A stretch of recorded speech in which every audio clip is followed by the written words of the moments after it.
Frequency matters. Frequency matters.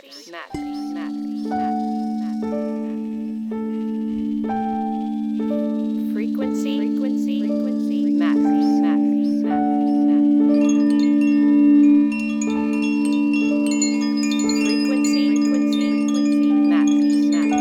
Hello, and welcome to the Frequency Matters podcast. Greetings. I am your host, Kim Fendi. This is the Frequency Matters podcast, and today we have Gwen Foster, a naturopathic doctor in Houston, Texas, that specializes in autoimmune disorders and functional medicine, and she's a big fan of Hanna Kroeger. Thank you so much for being here, Gwen. Thanks, Kim. Yeah, so one of our past episodes, we had Kimberly Shipke, and she shared the spectrochrome laser with us. And I asked her if she had any recommendations of other guests for the show, and she very quickly recommended you. So I'm very excited to have you. I'd love to hear more about your work. Great. I love Kimberly and I love her green laser. I use it myself with clients for clearing emotional issues, and she's awesome. So she's a great speaker as well. I've been doing natural medicine for over 20 years. And like many of us in natural medicine, I was what they call the wounded healer because I got into natural medicine because of my own health issues. And, I wasn't raised in natural medicine. I didn't know what energy medicine was. I didn't know what frequencies were. I was just a regular person. And I got thrown into this crazy world because of my own health. And it was about 20 something years ago that I finally gave up on doctors because I was just in this rat race of go to a doctor, get a prescription, go to a doctor, get another prescription, go to the doctor again, get a higher prescription. And by the time I found natural medicine, I was on 9 medications a day to literally stay alive. Oh, wow. So I want to give people hope because sometimes people think, like some of my conditions were shingles, lupus, chronic fatigue, fibromyalgia, acid reflux, adult onset asthma that was so bad that I couldn't do this. I couldn't exercise. I couldn't do anything. I spent a lot of hours in bed sleeping. And when I wasn't sleeping, I basically felt pretty bad. Wow. And with shingles and that whole mess, I found out that that's a side effect of prednisone, and asthma can be a side effect of prednisone. So Wow. I was just kind of a mess. And when the shingles was going on, like it was so bad that like clothes could not touch my skin. My bedding couldn't touch my skin.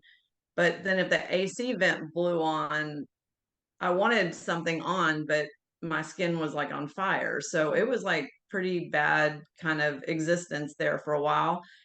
And the other thing with I'll say this to autoimmune people is that when someone has cancer, like everyone kind of rallies around them, feeds them, takes them to doctor appointments, takes care of their kids. When you have an autoimmune disorder and you look kind of normal on the outside, there's not that level of support because people don't even really understand what you're going through. On the outside, you can put makeup on, you can wash your hair and look fine, but on the inside, you're like a train wreck.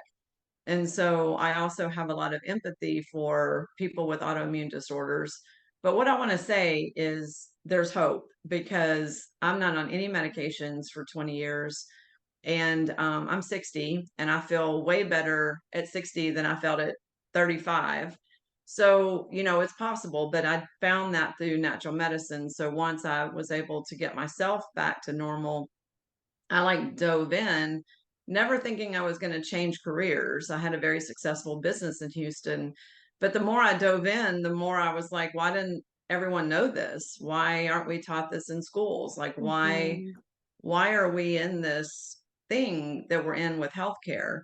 And so anyway, so then I started like giving advice to friends and giving advice to family members. And then it just kind of took over my life. And that's where I'm at right now. Amazing. I love that. And I too am I would say a wounded healer. I'm a sacred sound facilitator. And the way that I got into it was just a lot of emotional trauma from my past. And I found it to be such a powerful tool that I felt so called to share that with others.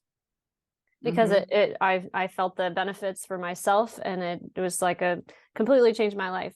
So I totally get where you're coming from, and I think that that experience makes the wounded healer such a powerful influencer, because And yeah.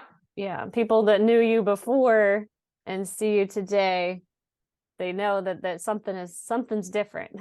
Mm-hmm. And it gives you the passion, because if I think if it wouldn't have happened to me, I wouldn't have had the level of empathy, Mm, and very true. I couldn't do it from the angle I do it from now, because if you haven't had the experience, you're doing it from, oh, well, if you have this, you do this, and if you have this, you do this, and it's not like because of your own experience. And Mhm. that was actually Hanna Kroeger's motto, and it's from the Bible. It's heal thyself and then help others. Mm, And so I think that I really took that really love that. personally, I get like truth, call them truth bumps when you say that. yeah. Yes, I love that. So tell us about Hanna Kroeger and her methods. So Hannah was like light years ahead of her time. She was named one of the top 5 healers in the 21st century, along with Edgar Casey and some others. She had the first health food store in America in Boulder, down on Pearl Street, which is, now mostly shopping and restaurants. But back in the day, she had the first health food store, and there's a little spot for her in the museum there in Boulder that, has some of the first remedies. And she actually was also the start of Celestial Seasonings, because the guys that Wow. started Celestial Seasonings were just two hippie guys that were going up to Chautauqua and picking wild herbs, and then they would put them in baggies and sell them at her store there on Pearl. And anyway, the operation at Pearl got so big. She was actually known as the grandmother of health. She was also known as the healer of the hippies, because there's so many hippies in Boulder still. But back in the 60s, there was quite a lot. And she would feed the poor. She basically had a soup kitchen. She was also healing people. And when you went in to see her back in the day, she would spend about 1 or 2 minutes with you. She would see 1 to 300 people a day. The line would go down Pearl Street and around Pearl Street, and she didn't care if you were an actress or a prince of Saudi Arabia. You waited in line. There was no special preferential treatment. Everybody got a minute or two, after, spending all day there. And, it didn't impact me. Like, I heard the stories about the lines, but it didn't impact me until one year, I guess about 7, 8 years ago. I had a booth at the Boulder Creek Festival, and we had a photograph. I'll show you a picture of her. We had a photograph of Hannah on the booth. This is her picture. And it was on the booth in a frame, and we were promoting some of the classes. And you would not believe how many people in Boulder stopped when they saw her picture, and they said, she was our primary care physician. She Oh, was our, one lady was probably in her 30s, and she said until Hannah passed away, she was the only person she'd ever seen for health issues. Like, her mom always took her there. wow. And I would say that over 100 people stopped at the booth and told us their personal stories of how she healed them from incurable issues, or issues that, the doctors were just basically band-aiding with a medication, which is basically how Western medicine operates. And then there was a pretty crazy story. I was buying a stained glass for the chapel at the retreat, and I went to a little shop in off of Arapahoe, or downtown Boulder, and went in, and there's an older man, like definitely in his late 70s. And when he found out who and why I was buying the stained glass, he was like, "Oh, I'm just going to give it to you." He said he had a yellow lab that was 10 years old that the vet had said they had to put down because of the illness the dog had. So he took the dog to Hannah. Hannah did something, gave him some kind of remedy, and the dog lived 4 more years, Wow. which is actually an old age for a lab at 14. So he was like, "You can have the stained glass." Oh, It was going to be a so sweet. $600 piece, but he was so thankful that he had the dog for 4 more years. Wow. So there's just like so many stories about her and her life and her dedication. And what I think is most amazing is this was all in like the 50s, 60s, and 70s. this is pre-internet. This is this is really not even like you couldn't go on Amazon and buy a book about whatever, Yeah. so all of her stuff is on downloaded, or it was through conversation, like there was some very interesting people over the years that went to Boulder that she met, or she flew to other places and had these conversations. So if you think about pre-internet, like you and I have this incredible amount of research we can do online. Mm-hmm. She had none she could do online. So she either had to figure it out or it had to be something she already knew when she came here. She was born in Turkey and then lived in Germany and then immigrated here from Germany. So she was also a traveling nurse in Europe with a really effective doctor. So she actually came to the US and bought the place in Boulder to heal leukemia. She could heal leukemia in 9 out of 10 cases and Wow. very quickly. So she thought in her mind, I'm going to go to America and heal leukemia. Well, America had something to say against that. They were like, no, you're not healing leukemia. We're going to put you in prison for practicing medicine without a license. Mm-hmm. So anyway, it was kind of a long kind of journey how she got to Boulder, but she just kept doing her thing, making recommendations. And so the way she was effective was focusing on the underlying cause instead of focusing on symptom management.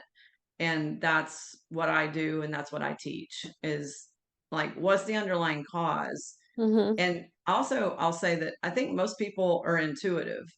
Most people, if you ask them, 80% of the time they know what's wrong, but they can't get the confirmation from lab testing or doctors or, whatever. Mm-hmm. And there's a lot of things that doctors just don't address, like parasites and candida, and they barely ever deal with adrenal issues and things that are pretty common. So I think it's also like, even today, like it was weird, like through COVID, she even had remedies that are useful today. And like she's no longer around. Like, some people have heard of graphene oxide a lot lately. Well, guess what? There's a remedy called graphites that is for that.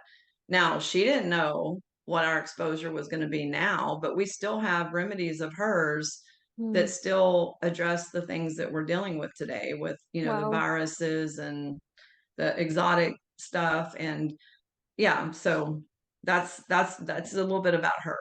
Wow. That's so fascinating. So how did you first discover her? I know you said it was through your own health crisis, but how did you come across her work in the first place? That's kind of cool story too. I was in Houston. I was just suffering through the doctor appointments. I had a roommate at the time who was like this raw food marathon runner. I thought she was a little nuts, to be honest. And because I'm like running 26 miles, I couldn't even barely do anything. So that just sounded crazy. And she was the one that kind of said, doctors may be killing you. You're not, you can't go to the doctors every other day and then stay in bed. Like you can't. This is not the answer. I had never even considered that wasn't the answer. That's how Wow. crazy things were. So she was like running to Whole Foods every day and buying, whatever. And again, I thought Whole Foods was crazy too because it was really expensive and there weren't brands in there I was familiar with. It's just like this whole thing. So anyway, I go into Whole Foods and there was that book, Prescription for Nutritional Healing. And it said, if you have this condition like lupus, you might want to take these supplements. So I did little things like that. That's the only thing I did before I found, the place in Boulder. But what happened was in one year, 3 different people that don't know each other that knew I was suffering said, have you heard about Hanna Kroeger? 3 different people.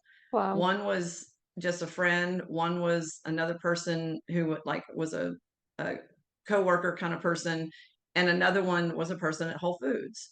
Okay. And I was like, that weird. Like how do all these people know about this? Yeah. So when I went up to Boulder the first time, I was in way over my head because this book is like her teachings. Okay. And in 2 classes, you go through this whole book. Well, it was all like speaking another language to me. I had never heard of echinacea. I mean, when I say that I was like a normal, ignorant American, I was, because I didn't know any herbs. I didn't even, never heard the word homeopathy. And so it was like a major download of information, when I Yeah. went the first time. And And this I was could just, 20 years ago, you said? 24, 24. 24 Okay. years ago. Okay. And so I just was like there going, I was just focused on me that first class. And I remember there was a really awful tasting bitter tea that this is how long ago it was. So I had a tea that was in a quart mason jar.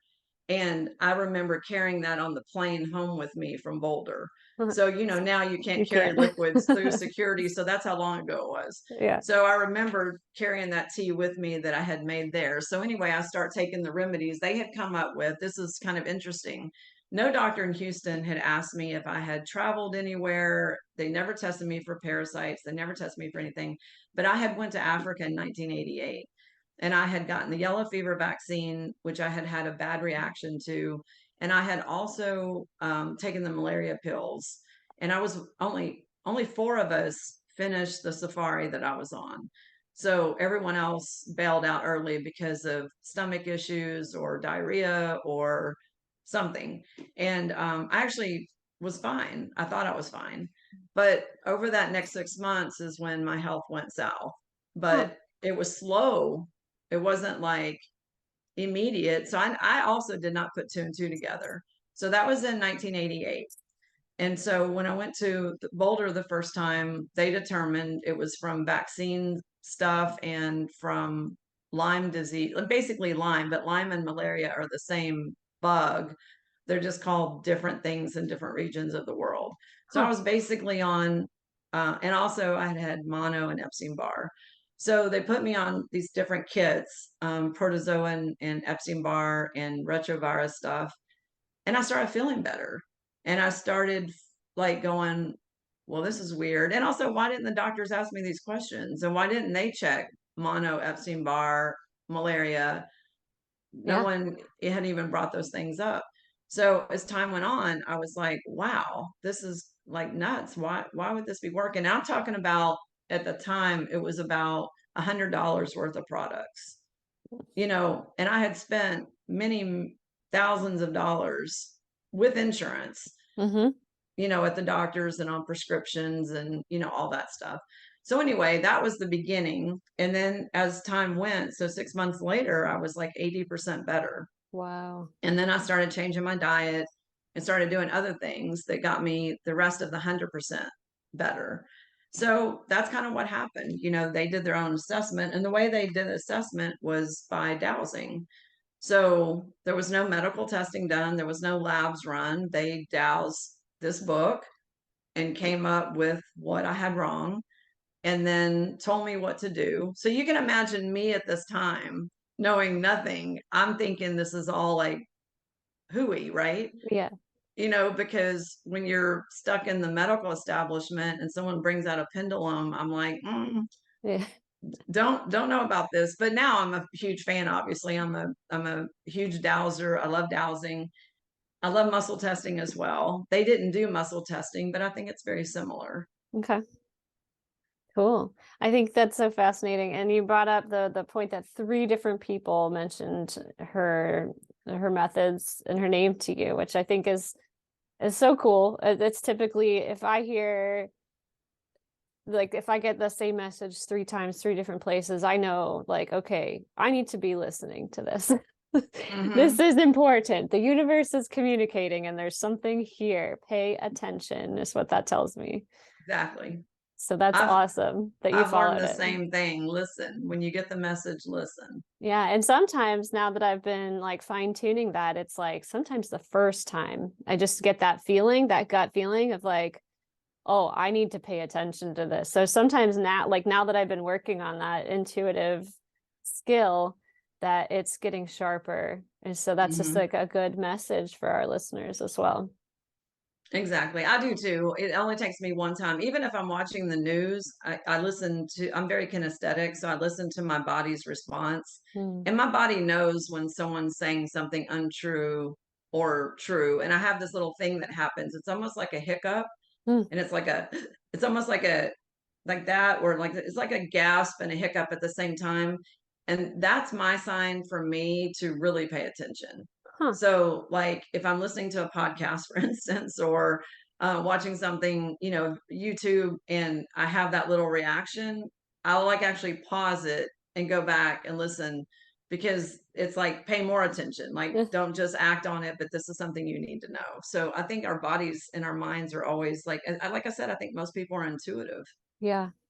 I totally agree with that. I think that's it's a human skill set that we just have to practice. That's not Yeah, just some people are intuitive and some people are empathic. I believe that we all have that ability. We just need to mhm. like hone our skills. I do too. I totally Yeah. agree. And I think our society definitely tries real hard to make sure that we don't. It makes it really hard to tune in sometimes based on the poisons and the environment and the food and the um, just all of the electric frequencies, I guess, that are being that are just in our field. So I yes, agree. so important. Do you want to hear two Hanna client stories? Yes, please. They're pretty interesting and funny and scary. Um, I had one client named Margie that came to me, and she was a very thin woman, like underweight, and she had well, I can stand up, but she had a pain that was kind of constant in her right side under her right breast. And sometimes it was fairly debilitating to where she would have to press on it or hold it. And she'd been to many doctors who couldn't find out what was wrong with her. And I use a software that I'm the owner of. The software, I teach the software and share the software with other people. It includes all the Hanna Kroeger stuff. And anyway, the software said, because I'm not a medical intuitive, I'll say that up front. I'm very intuitive, and I can dowse, but I use the software to kind of speed the process up. And anyway, it said that she had Ascaris roundworm, and it said Ascaris was the number one issue for her. And I was even like thinking, I don't know if that makes sense with that symptom. Like I was really convinced in my logical brain that, okay, the liver is right there, and this must be a liver issue. Okay, so I was, in my, this is why sometimes we have to get outside of our brain Yeah. and dowse or do something else, because if it was my brain, I would have went to liver. But it said it was Ascaris. So I had put her on Hannah's parasite cleanse, and she did it for a month, and literally nothing happened. Like she had no nothing. And I was like, okay. And I'm still kind of questioning that this is correct. And then the second month, because you're supposed to do parasite cleanses for 60 days. Okay. And the reason is because parasites lay larvae and eggs. And if you do it too short of a period of time, you have another problem in a few months, because those Mhm. larvae and eggs are now full parasites. Uh-huh. So anyway, the second month, in one particular day, she ate a bowl of oatmeal, a large salad, and another bowl of oatmeal. So that's quite a lot of fiber, right? And I remember that she was calling me, like my phone was just like burning up.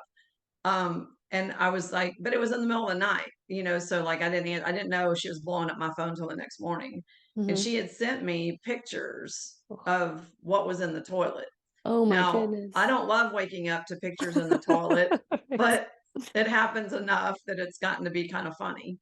And what came out of her after eating all this roughage was these parasite nests. And one was the size of about a grapefruit. And Oh then my goodness. one was the size of about an orange. And three were about the size of golf balls. And they look like tumbleweeds. So it looked like almost seaweed on the outside, and there were dead and live worms Oh my goodness. in this mess. Now, what I Mhm. haven't said was before she came to me, she was convinced she had parasites. Oh. And she went to the one parasitologist in Houston who told her she didn't. Okay. So when I told her it was Ascaris, she did the parasite cleanse because she in her mind thought she had parasites. Mhm. But a doctor who had done testing on her had already said, no, it wasn't. So anyway, this woman fishes out these things out of the toilet and she puts them in a container. Wow. She takes them to that doctor who said, oh, well, the testing didn't pick it up. Like she pays all this money and then nothing. Wow. And you know what? That pain in her right side was gone. Oh What my we goodness. figured out was that it wasn't the liver at all. It was, the colon is ascending and descending. And where it does that is like right across, like where the belly button is, and it comes up, goes across, and then goes down again. It was in that corner where these nests had built up. Oh my. And the pain was every time she would eat, the food would get backed up behind these parasite nests. Oh. And that was where the discomfort was coming from. So anyway, that's one. Wow. And then the other one was a lady who was she had intestinal cancer, and she had had traditional medicine for the cancer. But the reason she came to me was because after the cancer treatment, she looked like she was 9 or 10 months pregnant. And she was like a woman about 50 years old. And so when she came to me, she was like, I don't know what this is, but she said she actually felt things moving around. And I was like, okay, well, only one thing does that, and that's parasites. But I did dowse and do the scan on her. It did show multiple parasites, tapeworms, pinworms, all kinds of stuff. And then just like the other woman, she was like, yeah, my doctor said I don't have parasites. And so doctors just like automatically go to, no, you don't. Huh. And also people should know that if you're being tested for pinworms, they're testing for pinworms. But if you have flukes or tapeworm or something else, then those are not going to show up on a pinworm test. And Yeah. this is the problem with traditional testing for parasites. Anyway, what we were doing was I was using a scanner device on her belly to try to get the motility back. And so that things could move because she was very backed up. Okay. So anyway, long story short, I have her on parasite products that I actually don't think she was very compliant on because her doctor told her she didn't have parasites. Mm-hmm. So she came in and she was doing ion foot baths and to try to get her to help detox. We were doing everything we could think of. So one particular day she comes in, she had a gash in her ball of her foot from stepping on something in the yard. And this particular day, I'm in another room with a client. She's in the ion foot bath and she starts like screaming bloody murder, like top of her lungs screaming, like hysterical. And I go running in there. I'm thinking, is she electrocuted? What's happened? Because ion foot bath has like a frequency in the water to draw out stuff. Okay. Well, and I'm not exaggerating, there were at least 300 parasites in the tub of water that had come out through that gash in her foot. Oh And my they were all goodness. kinds of shapes and sizes. They were trying to crawl out of the foot tub. It Ugh. was disgusting. Oh my But goodness. but she was convinced after that. She got through the parasite cleanse and then she, got better.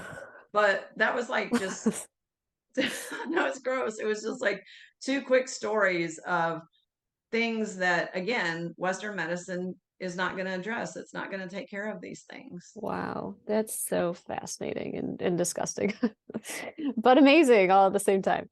Yeah. So I have one more quick question. What do you do with a tub full of parasites that are trying to escape? That's kind of funny because my mom was working for me at the time, and my mom comes in there and sees this, Mm-hmm. and she was like, I don't get paid enough. Yeah. So the ion foot bath had like a plastic protector thing, like a trash bag. Uh-huh. So we went and we poured all that down the toilet and flushed it. Wow. And then we took the trash baggy thing out into the dumpster. Oh, So it was pretty bad, pretty gross. wow. That is all awesome. Awesomely disgusting. Exactly. I want to get back to a few topics you mentioned that you have a software that you are the owner and that you use. Is that NuVision? I saw that on your website. Can you talk a little bit about that? Sure. So NuVision is kind of a progression. So like when I got into natural medicine in the beginning, my first degree out of high school was electronics. So like I could actually build a computer, build a power supply. I mean, like make one from scratch. And I worked on computers and mainframes and all the stuff, back in the 80s. So Cool. I didn't 100% embrace dowsing in the beginning, as I said. And so I'm definitely a computer person. And so when I was introduced to something called a QXCI or SKIO a long time ago, 25 years ago, I automatically was like, I want this, because it was a way to do an analysis without dowsing. And that technology, the older technology, are random number generators. And random number generators are systems like the Indigo system, Life System, NES, Asira, any system that does a health scan in natural health or energy medicine that doesn't give you reproducible results is in the category of a random number generator.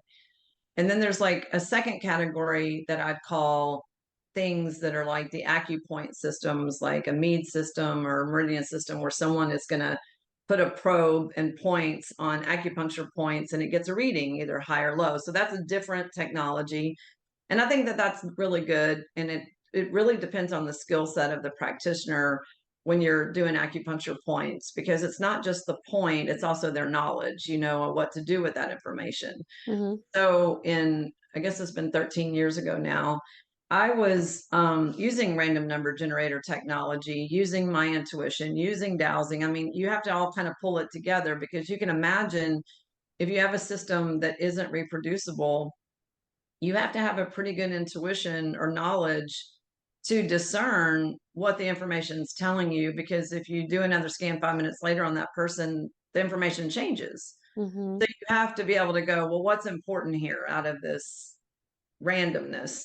So anyway, there was a few guys in Europe, in the Netherlands, that had contacted me, and I flew over, and we met and we put the system together. So I did NuVision. I did all the data and the work sets based on basically Hanna Kroeger's work and a lot of other stuff I was using, functional medicine. And then they did the programming. So it's basically in the AI world, but it's a matching tool. So, and it's reproducible. So if I do a scan on UChem, let's say it said low iron. It's going to say low iron until there isn't low iron. So I can count on the results. And if, let's say, something isn't working, it's the wrong product, or the person's not being compliant, maybe. And that happens a lot. But, it's those indicators that tell me, like, what's going on. I see patterns and match those patterns to the person's symptoms. Like, there's certain things, like we've been talking about parasites so far, so I'll just use that as one example. There's nothing else in the world that affects people at the full moon except parasites. So if someone is sick or has a flare-up of symptoms every month at the full moon, there's nothing else that can do that. Viruses don't act that way. Bacteria don't act that way. Candida doesn't act that way. But also there's nothing else in the body that can cause what people feel moving inside, like something's moving under the skin, or something is moving in the eyes, or they, like the lady that felt things moving in her abdomen. There's nothing else that causes that sensation. So sometimes, like with the background and the knowledge, you just kind of know, okay, this is a parasite, but then you don't know which parasite. Is it a tapeworm? Is it a pinworm? Is it a fluke? Is it a single cell parasite? So that's where NuVision really helps. And I even have some medical intuitives that use NuVision, because they might get intuitively that the liver is a problem or something's the problem, but they can't go into that level of specificity that says it's a liver fluke or it's a lung fluke or something like that. So that's like where it's really, really helpful to me and helpful to the people that use NuVision, because I think we have an edge up on getting to those underlying causes. And so with NuVision, but also really from the foundation of Hanna's work, the focus is always the underlying cause. And I'll give you a great example of that. So I had a lady come in that's a person in Houston that is a craniosacral worker, and she herself has had very significant TMJ. Okay. And that's actually why she became a craniosacral practitioner. You know, like everyone else, you have a problem, you try to fix it, you learn the technique, right? Uh-huh. So, but she wasn't getting relief. She Okay. was still like affected by TMJ, even with cranial sacral. So anyway, she comes in. I know her only socially. Like I don't know anything about her family or her history or anything like that. And what shows up on her scan was incest, and specifically her father and her grandfather. Wow. Now, this is very specific, but this is also a hard subject to talk about when you're, you know, I'm 100% sure of what NuVision tells me, Mm-hmm. but it's still a hard subject to bring up. Sure. So, you know, sometimes it's a delicate thing. And I had to say, hey, this looks like it's related. Because I asked, what is the underlying cause of the TMJ and, you know, her specific description? And I said, it seems like it's related to childhood and something happened, you know, with a male in your family. I didn't like blurt it out, but I was trying to say it delicately to get her response. Mm-hmm. She turned like, white as your shirt. Mm. And she was like, how do you know that? Wow. And I was like, well, did that happen? And she goes, yeah. And she said, from my dad and my grandfather for 7 years, she was raped. Oh, wow. And okay, so as synchronicity goes, I had just been with Dr. Emoto, the water guy, Yeah. which who I adore. I've met him 3 times, but he came to Wow. Houston and was at University of Houston doing a lecture, very interesting lecture based on this particular client, because most people don't know about Dr. Emoto is that he was a healer. Hmm. It's not, the water thing made him famous, but he was a naturopath. And he did all kinds of frequency medicine and frequency stuff. And he was a really interesting guy. And in the presentation at University of Houston, he used rape as an example.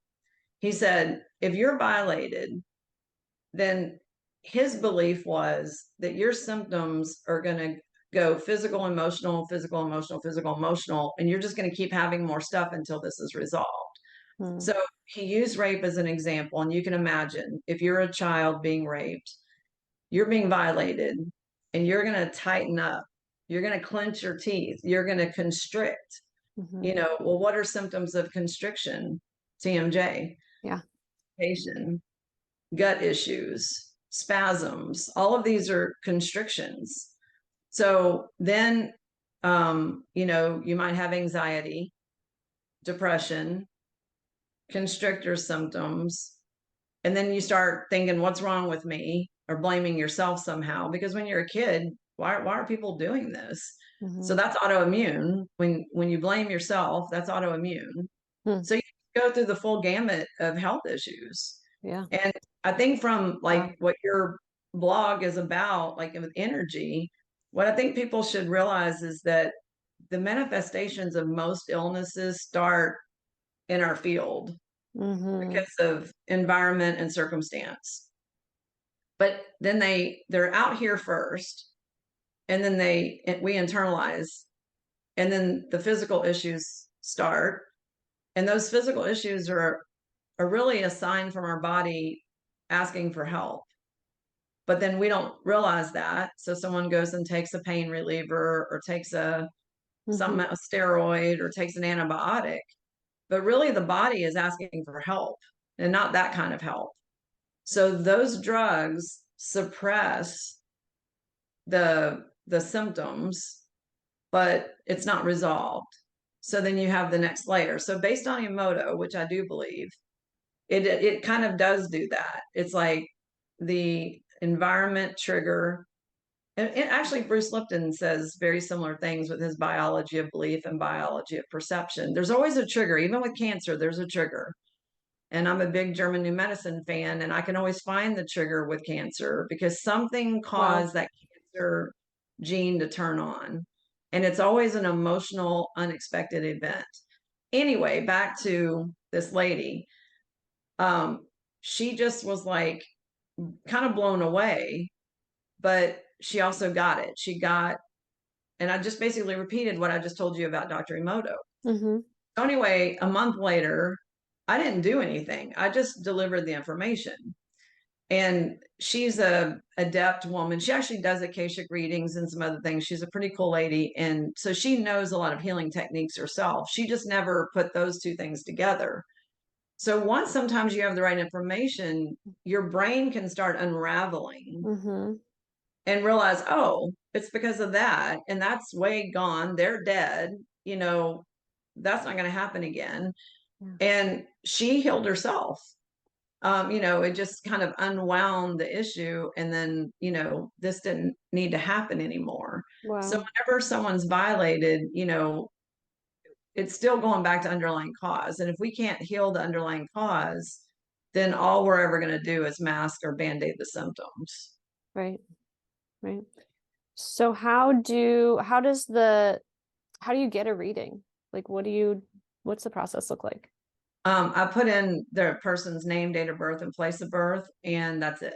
And that creates if we want to say, it creates a holographic representation.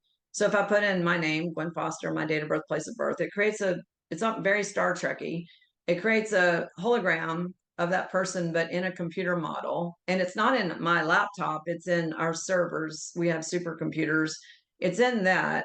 And it does an analysis, and then it spits out what it's reading from their field. So like, Wow. our field carries all of our wounds, all of our traumas, all of our thought processes. And I always tell my clients, it's super important to understand, and this is a very NLP thing too, is, this is fresh for me right now because of some clients this week. But, if someone has it in their head that they're going to get breast cancer because their mother and grandmother and aunt have it, they're going to manifest it. There's no question to me that we're going to manifest, because if that's in our field and everybody's talking about genetic testing and everybody's talking about, well, your mom had breast cancer when she was 42 and you're 41. It's not a lot different than when the doctor tells someone they have 6 months to live and they die at 5 months and 28 days. Yeah. When they accept that death sentence, literally their clock starts with the goal of dying. So we have to be really careful. It's not even different than saying, well, if I eat that cake, it's going to go to my butt. Well, if that's what you believe, it is going to go to your butt. Right.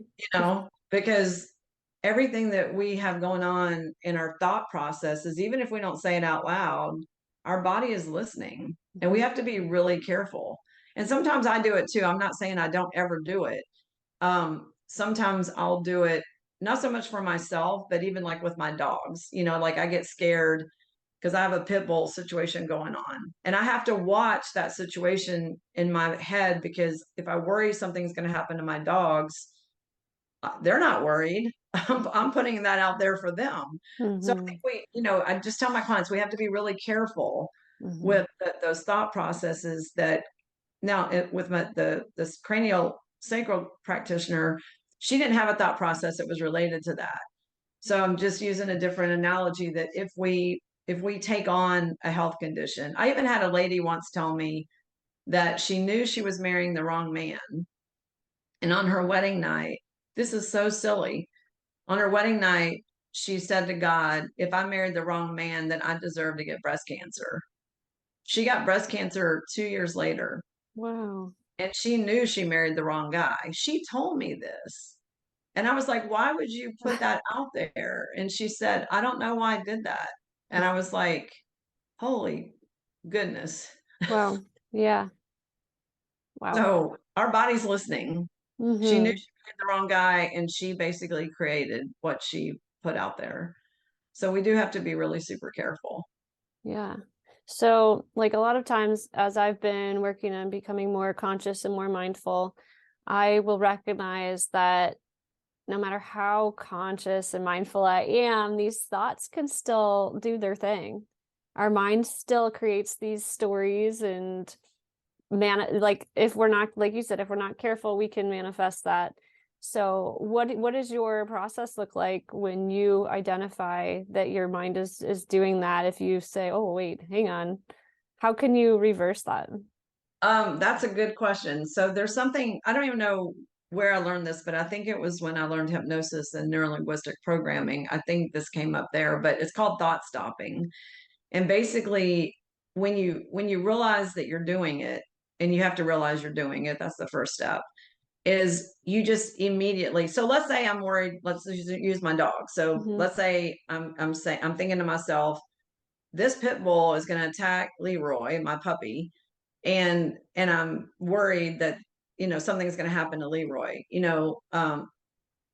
then as soon as I think of pit bull or I think of Leroy, I think of something happy. So Okay. I just, it's a learned technique, because what they say is if you do anything for 21 days, it changes a habit.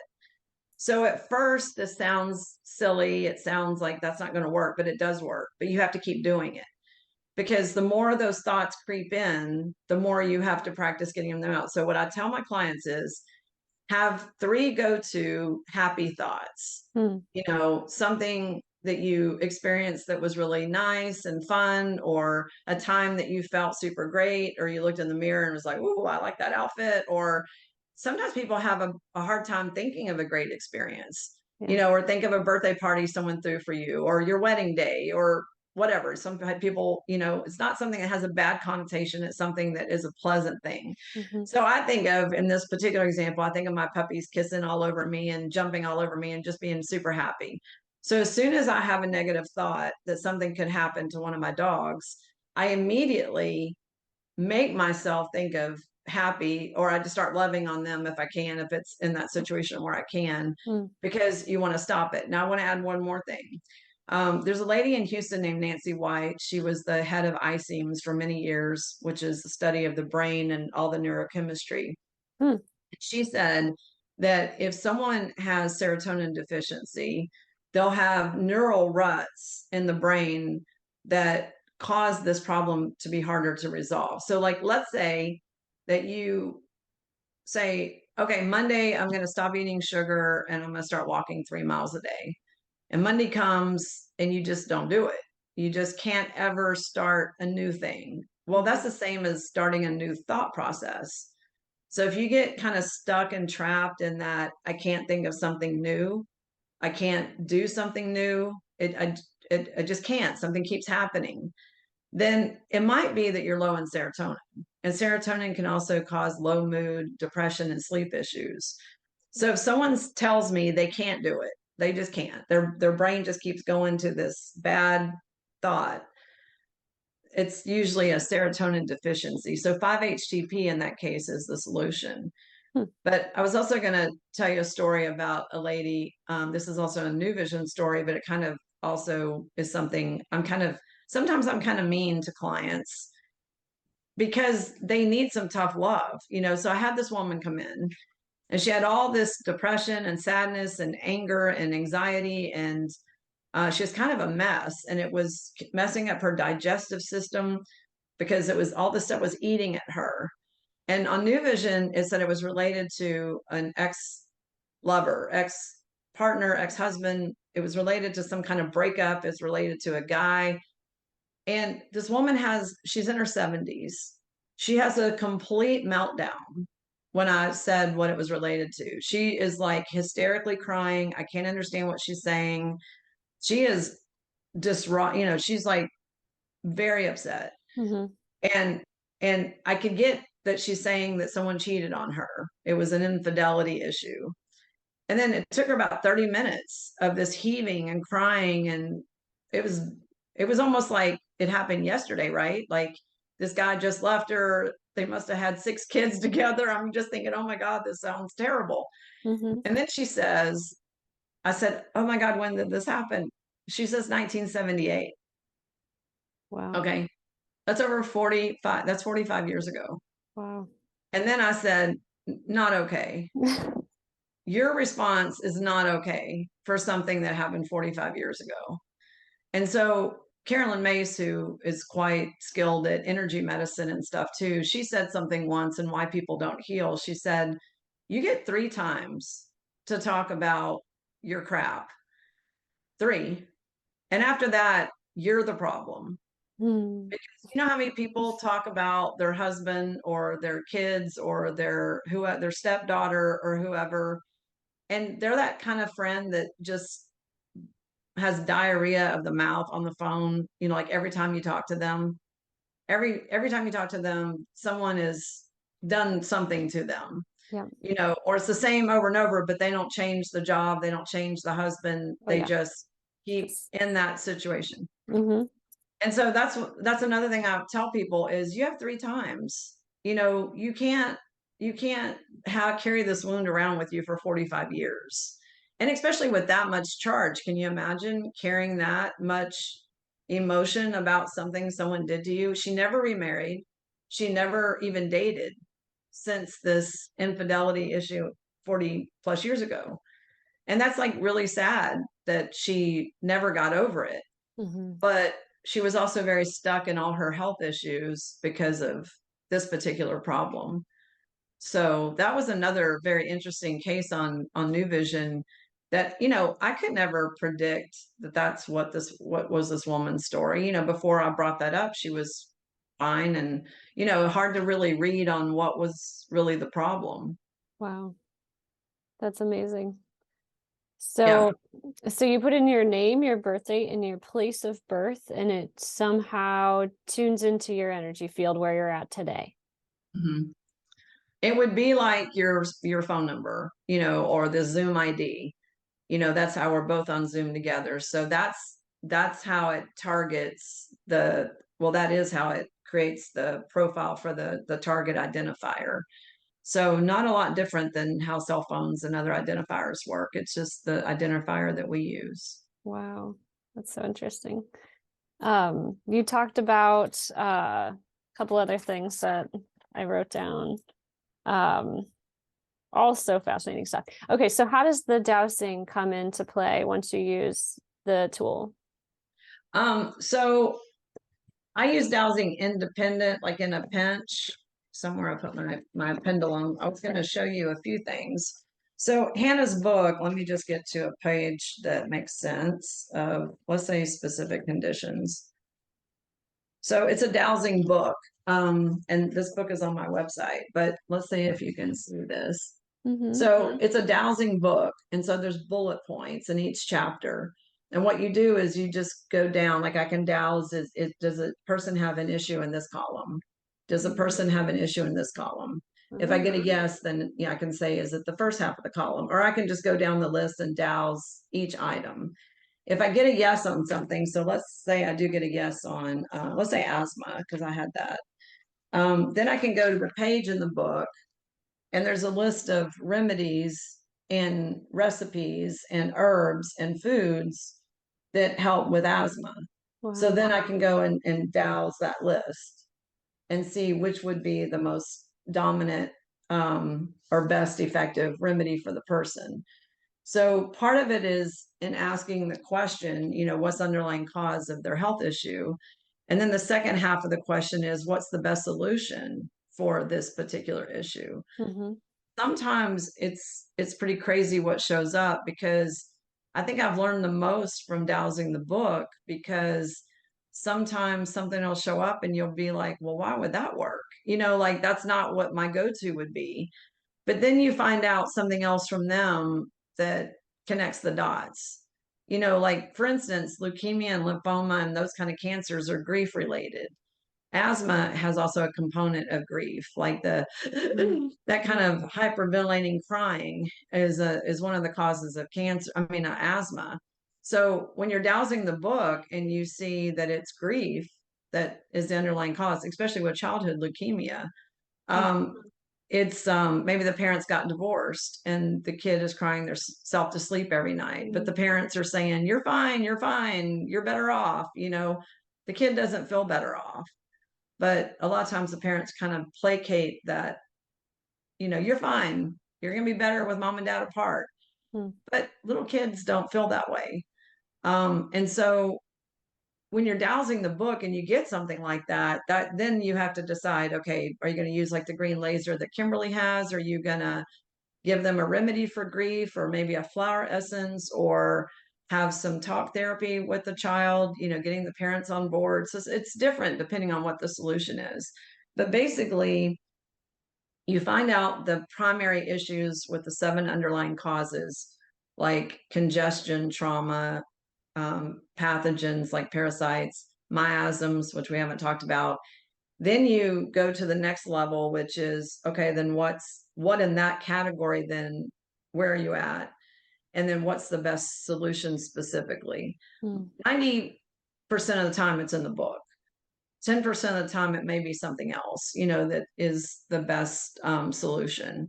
So basically you're just kind of going, like, if you were to use the book and do like a full assessment, it might take an hour. Because you have to douse all these things and come up with a plan. But that's what people do when they do it the manual method. And that's what I teach. So I'm actually teaching these courses this year. I haven't taught them live in a few years just because of being busy, but I'm teaching the Hanna 1 class in January, which is the 7 underlying health issues, the major categories. And then in August, I'm teaching the specific conditions and the spiritual issues, and the index method of the book, which is like going by the actual condition and working backwards. And then in late September, I'm teaching the hands-on class at my house and in Houston. And the hands-on class is the more physical manipulation techniques that we can't do over Zoom. It's like the tailbone adjustment or the 7 candle ceremony.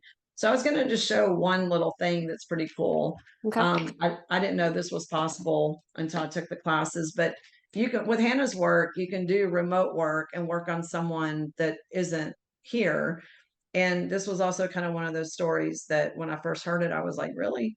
So when I was in hypnosis school, I had heard a story about a group of homeopaths that had went up to Mount Shasta, and they had gotten themselves into some poison ivy. And one of the people was aware and knew that you could do this. And so this is a dowel, but they used a stick and they drew a circle in the dirt and they wrote Russ Tox, which is the homeopathic remedy for poison ivy, in the dirt. And all of them but one person stood in that circle. So they didn't have a remedy. They didn't even have a pen with them. So they did it in the dirt.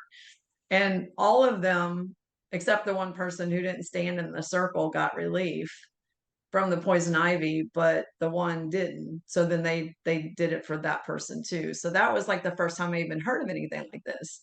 And so then I was at Hannah's place, and she had said, when you don't have a remedy on hand, just write it on a Post-it note. I write it on my forearm, and I'll just write the name of the remedy, because it's about the energy of the remedy or the information of the remedy. Wow. It's not that you need the physical remedy, because the physical remedy is just information as well, especially in homeopathy. Yeah. So anyway, Hannah would say, write on a piece of paper and stick it in your bra or stick it in your pocket, because you just want the remedy in your field. Right. So you can also do the same thing with a photograph. You can take a photograph of a sick person and put the name of the remedy, or let's say this bottle, this is called Crisis Desert Emergency Formula, which I love. It's like a rescue remedy. And you can put that on their photograph if they're having a really hard time, let's say they just had surgery and you want to do something for them, but you don't know what to do. So this is just like, do you know about the Indians in the Maasai? Have you ever heard anything about them, the Maasai tribe in Africa? I have not.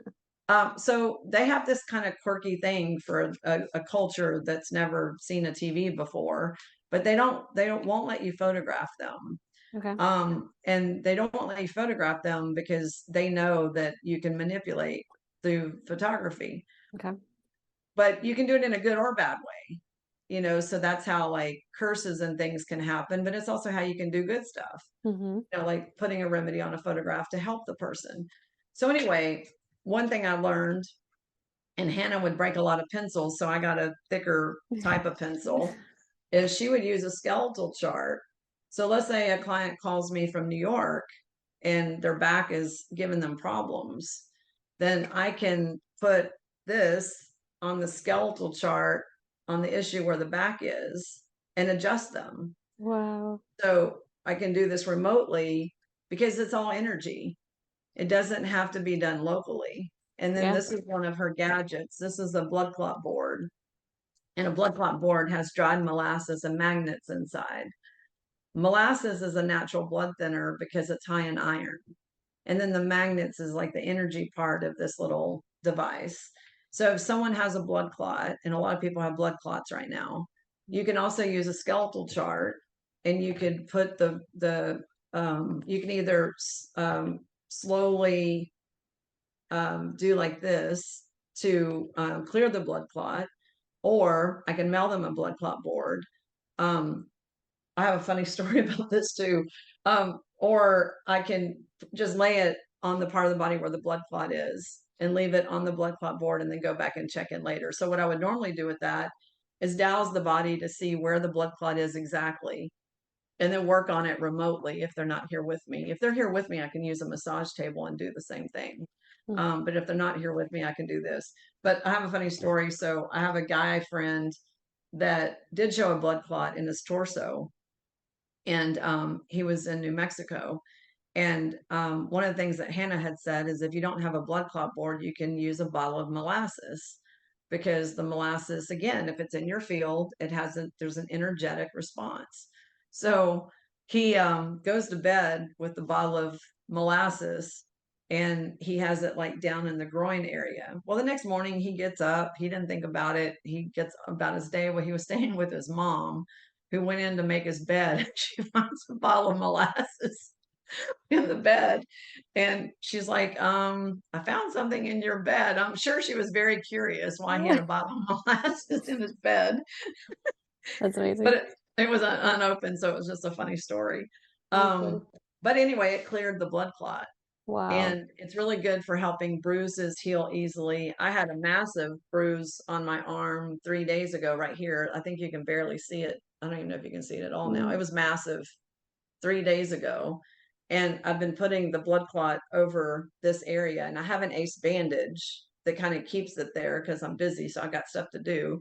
And, at night, making dinner, watching something on TV in bed. I don't know if you can, I can't even Oh, I barely. see a tiny bit. Yeah. Yeah, but it was black on Sunday. Wow. I mean, it was like black, like the background on Zoom. And so it's really good for like, or blood clot, I'm or, sorry, you cut any out of for a those things. second. You said it's really good for Like bruising, Okay. goose eggs, concussions, blood clots. It's good for all those things. Okay. That's amazing. So how long, how long does it take to work? Pretty fast. Like I said, this was black on Sunday. And for me, if I don't do anything for a bruise, it could last weeks. Like my You have to hold bruises. it, you have to keep it on there for all 3 days, or is it like Oh, no. I had it on for like an hour a day Okay, each day. cool. So, Yeah, I guess that's my question. Like with the poison ivy circle, how long do you need to stay in that field for it to impact you? they didn't, when that story I heard about that was in the Hypnosis Guild, and they did not say how long they were in there. I can't imagine it was long because they're hiking in Mount Shasta, so I doubt it was more than like 10 or 20 minutes. Okay. And homeopathy works that way. If you have the right remedy, it's magic. It works like super fast. Amazing. If it's the right thing. So I can't imagine they were there very long. Yeah, cool. I have a whole lot more questions just because I think the work that you're doing is so fascinating and so important today in today's world, just based on the place that we're at in our medical field and all the health crises that are being experienced by so many people. But I do want to wrap it up just to be respectful of our time. Okay. So I think we'll jump to my question about frequency. In your line of work and just in general, what does frequency matters mean to you? Or does frequency matter? How does it matters a lot? Yeah, it matters a lot. And I think that to me, there's two levels of the way I perceive frequencies. So I do perceive frequencies from the literal perspective of hertz, so like Rife frequencies, using frequency generators, which you can now get on your phone for like $6 or $9. No one needs Rife equipment anymore. It's obsolete, because I have several frequency apps on my phone, and anyone that cares, you can go buy Nina Silver's wonderful frequency handbook. And if you have any health condition of anything and you want to work with literal frequencies, not like scalar or other stuff, we'll talk about that second. But you can buy her book, which is about $100 and something. And literally it has every health condition you've ever imagined. And it tells you which frequencies to use. And any layperson can buy a frequency app on their phone for under $10 and do the frequencies they need. So Wow. that's just like one thing that everyone should be empowered to know. What's that book called, or who's it by? It's Nina Silver, and she changed the spelling of her name. It's her last name is Sylver, Okay. and her first name is Nina, Nenah. She's a wonderful, special lady, and I think she's the world expert on actual frequencies for health. Her Cool. book is amazing. It's almost like a naturopathic encyclopedia with the frequencies specified in alphabetical order by health condition. So if you have breast cancer, it says use these frequencies in this order, this many times a day for this many minutes. Wow. It is the number one thing that everyone should have that really wants to work with, like what I call frequencies. Yeah. But I think there's another thing that's frequencies that's more, what I'd say is more the informational frequencies, or the information that we hold in our energy field. And I think that that's more like even homeopathy, like the graffitis remedy is, these are all produced now using radionics, and these are all produced with a digital imprint these days. The original homeopathy of 100 years ago was a drop of the substance of arsenic or pituitary gland or whatever. That hasn't happened in the US for a very long time. These are all like imprinted with information. So that's why I think the writing something on a piece of paper or writing it on your arm, it's a frequency in a different way. Now, I think frequency, the term is used loosely, like when we're talking about Reiki is a type of, energy, and Mm-hmm. energy is frequency, but then some of it's not measurable. Mm-hmm. So they'll try to call this like scalar or, quantum or something like that. But for me, technically, frequency is measurable. But I think that there's a lot of stuff that's informational. So me telling the client that her TMJ had to do with rape is a type of frequency too, but it's informational. Mm-hmm. What we hold in our field is still information. We can't measure it. There's no way to measure it, but we can tap into it. This is how medical intuitives operate. They have a way to tap into that information in that field, and some are quite good. So that's what it means to me. Wow. Yeah. Awesome. Thank you so much for sharing. Well, it's been a pleasure to have you on the show. How can people get in touch with you? Okay, so they can get in touch with me. The best way is through my website. It's Gwen Foster, my name, ND for naturopathicdoctor.com. And you can also, if someone's interested in the Hanna classes that I'm doing this year, you can purchase them on my website. All the Hanna gadgets and all of her products are available on my website. I carry all of her stuff. I carry other stuff too, but I definitely carry all of her things. And I would just like to say that if anyone wants to be empowered, to take care of your own health, I think the Hanna classes are a great start, because it's not a class for practitioners necessarily, even though I think it's great for practitioners, but it's really for the layperson who wants to help themselves and help their families and maybe their friends. So I don't want anyone to think that this is only a practitioner thing. But the best way to contact me is through my website or my email. So my website is Gwen Foster, ND for naturopathic doctor, and it's GwenFoster, ND.com. And you can also register for the Hanna classes there. There's a button at the top of the page that says Hanna classes 2023. But also I carry all those products, the Hanna products, and plus other stuff. You can also schedule an appointment there if someone wants to schedule an appointment for an assessment. and consultation. And that looks like a NuVision scan. I do functional medicine lab interpretation of people's labs. I can order labs or hormone testing, stuff like that. And then that first appointment's an hour and a half, and we can go through a lot of information, like literally everything physically and emotionally, an hour and a half. But that's all on my website too. But if someone wants to send me an email, it's Gwen, Gwen, at GF, like Frank, IA.net. And that's also on my reply on my email. So you'll have that information, Kim, if you'd like to share it. I also have some social media pages that my assistant Lindsay will post, specials or promotions or what I'm doing or class information. And I do a lot of webinars. So if you send an email and you want to be on my email list, I do webinars about every 2 weeks on health education. This week I did the top 10 health issues I see. The time before that I did hormones. The time before that it was thyroid and adrenal issues. So the webinars are just free. They're free. They're just like information like this, where I try to talk to people about ways to help themselves and look at health a different way. So each month it's a different topic. Awesome. And so that all keeps me pretty busy. Yeah. And now you were saying that even if you didn't want to take the Hanna classes to become a practitioner, maybe great for just to use with your family and friends to help empower and put that healing ability back into our hands. Is that correct? Exactly. It's meant to empower, because I really don't want people to depend on me. I'm not going to be around someday, so I want my clients and everyone I know to be empowered to have the same information. And trust me, you guys don't know me in the past. If I can do this, anyone can do this, like anybody.